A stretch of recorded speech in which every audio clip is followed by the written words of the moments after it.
Yo, what's good, fam? Welcome back to the channel where we dive deep into the rawest stories from history, tales that hit you in the gut and stick with you.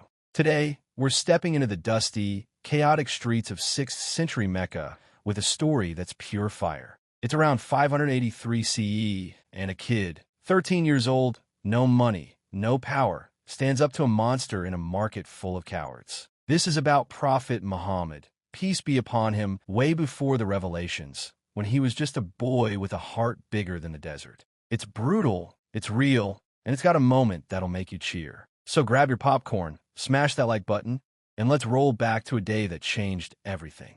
You ready? Let's go. Mecca's buzzing, camels groan under heavy loads, coins clink in sweaty palms, and the air hangs thick with dust, sweat, and the sharp tang of spices. The Quraysh tribe runs this city, a rough blend of honor and hard-edged hustle. For 13-year-old Muhammad ibn Abdullah, life's no soft ride. He's an orphan twice over. His father Abdullah died before he took his first breath, and his mother Amina joined the sand when he was 6. Now he's under his uncle Abu Talib's roof, a man with a big heart but a thin purse, feeding a house full of kids on scraps and grit. Muhammad doesn't sit idle. He's out there every day, hauling sacks, chasing stray goats, running errands through the blistering heat to keep the family from sinking.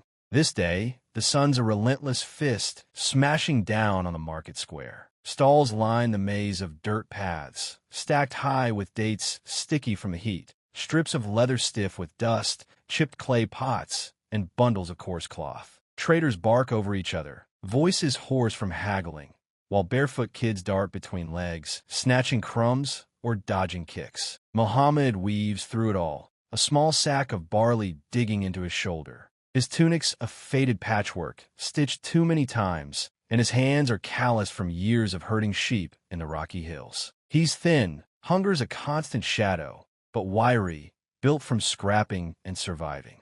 His dark eyes catch everything.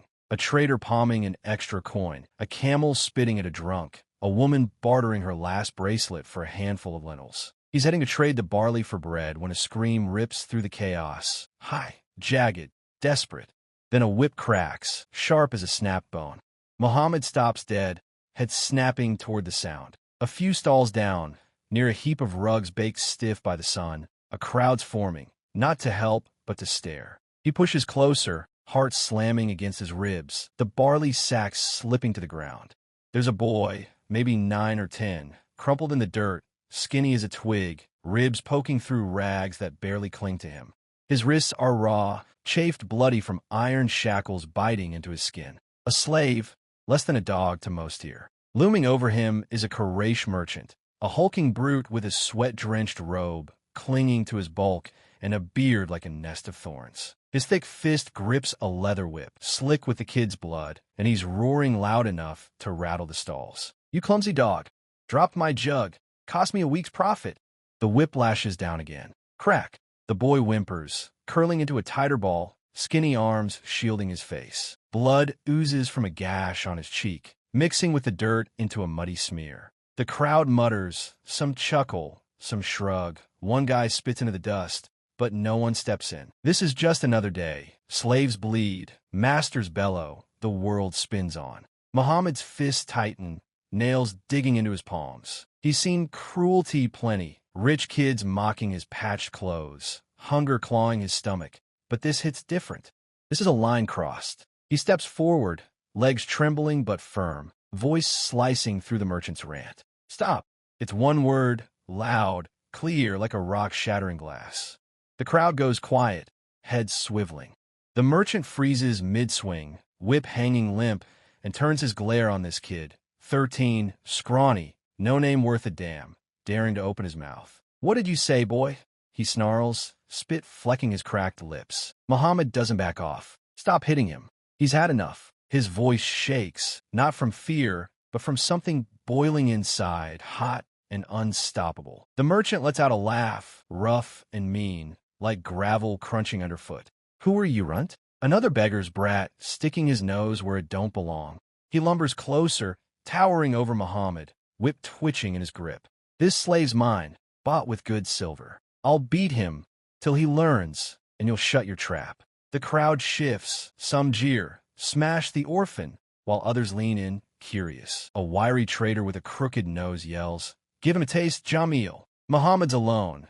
No uncle, no crew, just him against this beast of a man. The merchant, Jamil, swings, not the whip but his fist, a meaty hammer aimed to crush this kid's defiance. Muhammad ducks, quick but not quick enough. The edge slams his jaw, snapping his head back. He stumbles hard, crashing into a stall. Wood splinters jab his side, and a stack of clay bowls topples, shattering into the dirt. Blood floods his mouth, hot and metallic, dripping down his chin onto his tunic. The crowd gasps, some cheer, some hiss, but he doesn't stay down. He shoves himself up, legs wobbly, chest heaving, and locks eyes with Jamil. "Hit me again," he says, voice low and steady, "but leave him alone." Jamil blinks, caught off guard. This kid's supposed to run, cry, beg, not stand there bleeding and daring him for more. The slave boy peeks through his arms, eyes wide, a spark of something cutting through his terror.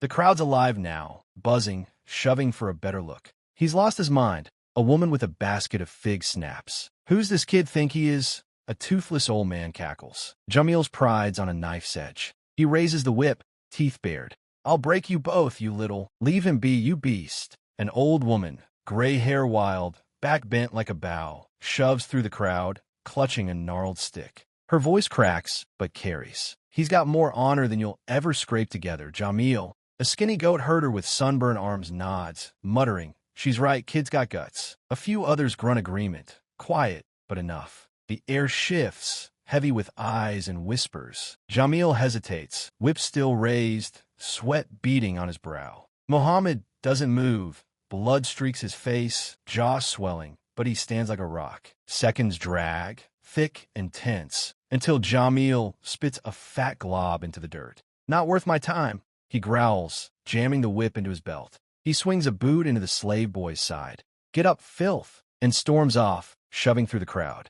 They scatter like startled birds, muttering, staring. Muhammad drops to his knees beside the boy, ignoring the throb in his jaw and the sharp ache in his ribs. The kid's shaking, tears carving clean lines through the grime on his face. "You okay?" Muhammad asks, voice soft as a desert wind. The boy nods, weak, then croaks, "Why'd you do that?" Muhammad pauses, wiping blood from his lip with the back of his hand. "Because no one should hurt like that." He grips the boy's arm, pulling him up, steadying him as he sways. Digging into his pocket, he pulls out 2 small dates, his only food for the day, wrinkled but sweet. He presses them into the boy's hand. "Eat.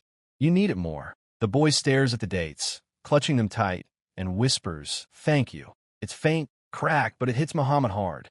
He grabs his barley sack, slings it back over his shoulder, and walks off, limping, bruised, tunic torn but head high. Behind him, the market hums with chatter. "That orphan kid face down, Big Jamil," a trader shouts, slapping his thigh. "Crazy little runts got more spine than half this lot." A woman hauling water jar snaps back, shaking her head. Later, 2 of Jamil's buddies, thick-necked men with greasy beards, corner the slave boy near a water trough. "Your hero's gone, rat." One sneers, cracking his knuckles. "Drop those dates, or we'll take 'em." The boy freezes, clutching the fruit tighter. Before they can grab him, the old woman hobbles up, swinging her stick. "Touch him, and I'll curse you till your teeth rot," she barks. A handful of onlookers, goat herder included, step closer, glaring.